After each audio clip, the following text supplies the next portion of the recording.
자, 이런 가운데 조주빈이 과거 경찰에 마약 사범을 신고해서 검거를 도왔고 당시 상황을 자신의 블로그에 올렸던 사실이 드러났습니다.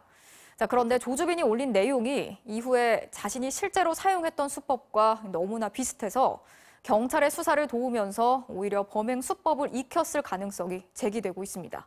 이기주 기자가 취재했습니다.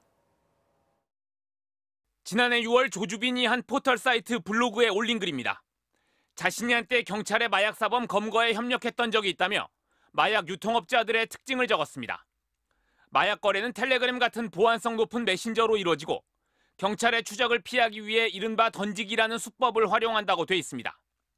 실제로 조주빈은 자신의 블로그 내용처럼 텔레그램과 위커 같은 보안성 높은 메신저로 범행을 저질렀고 성착취물을 팔아од은 수익금도 공범들이 환전해 아파트 소화전에 두고 가는 이른바 던지기 방식으로 전달받았습니다. 블로그 글이 작성된 지난해 6월은 텔레그램 박사방 등을 통해 조주빈이 한창 미성년자 성착취 범행을 저질렀던 시기로 자신이 1년 넘게 범행에 사용해온 수법들을 마치 자랑이라도 하듯 블로그에 올렸던 겁니다. 잘못된 의미에서 실력이 쌓아나간 과정에서 제보와 신고가 이루어졌고 이것이 하나의 그 자신감을 얻게 된 심리적 동인이 아닌가 생각됩니다.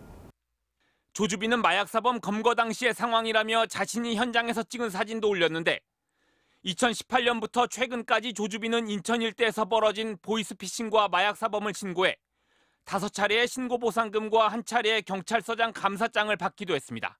전문가들은 조주빈 자신이 경찰에 신고했던 보이스피싱 수법을 역으로 이용해 피해 여성들을 단순 아르바이트인 것처럼 속인 이른바 피싱 수법을 썼다는 점에 주목해야 한다고 말합니다.